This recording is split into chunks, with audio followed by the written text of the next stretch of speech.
Je toquai à notre porte. Flab, Flab, je peux rentrer s'il te plaît? Un moment de silence se fit sentir. Il dura quelques minutes, puis je retapa à la porte et je lui dis Flab, allez, ouvre-moi, sinon j'appelle ma tante et je rentre. Bon, déjà, si tu pars, j'aurais payé la chambre pour rien. Ensuite, tu comptes aller comment chez ta tante? Et puis, je viens de m'énerver contre toi. Et pour une bonne raison. Et tu ne t'excuses pas? Ok, c'est vrai, j'ai été vraiment méchante.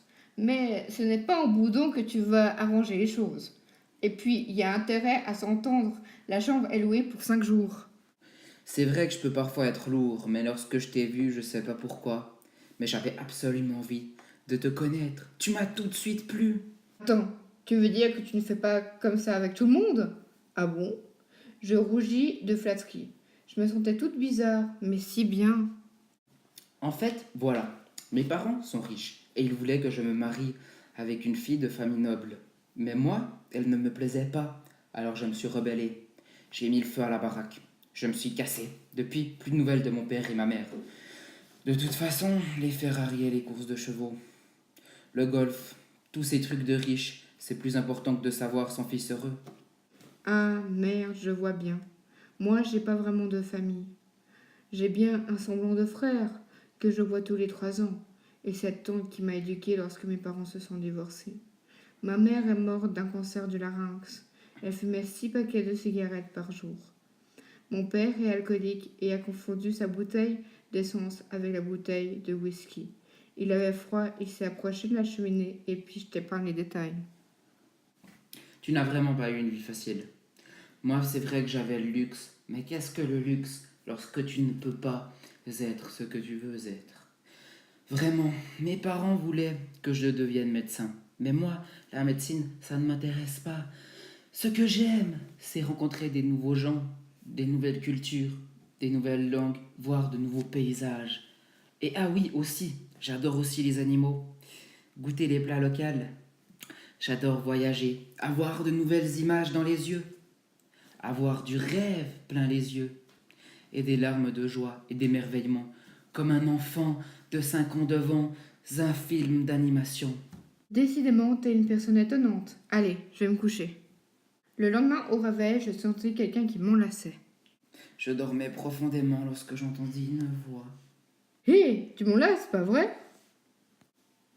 Oui, écoute, je bouge beaucoup pendant la nuit et ça m'arrive de mettre mes mains un peu n'importe où. Et comment tu expliques l'absence de tes vêtements?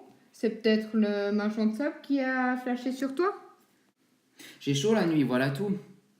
Je rougissais, je ne savais plus quoi dire. Il est 12h30, je dois bientôt aller chez ma tante. Tu veux venir avec moi? C'est elle qui vient me chercher. Ok, pourquoi pas si ça ne lui pose pas de problème, je n'ai rien contre. Alors que nous attendions ma tante près de l'hôtel, une voiture qui ressemblait à celle de ma tante s'arrêta. C'était étrange, elle avait la même voiture. En plus, les mêmes autocollants sur les vitres. Et même la même plaque. Non, c'était celle de ma tante, pas possible. Mais qui était donc cet étranger dans cette voiture? Non, je n'en revenais pas. C'était lui, mon ami, mon vieux pote. Georges, purée, ça faisait un bail.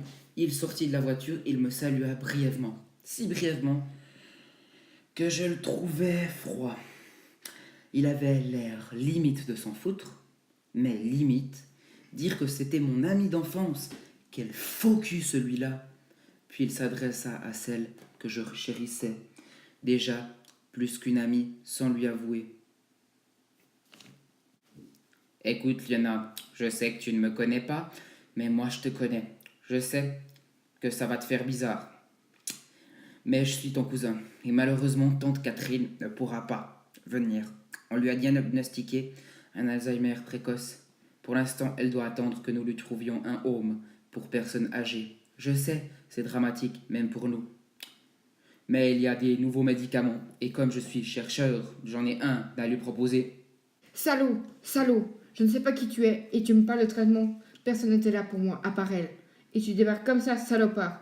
Je ne veux pas te voir. Fous-moi le camp d'ici et avale tes cachets. Ça sera peut-être à te rendre plus aimable. Je crois qu'on va monter, Liona. C'est mieux pour toi.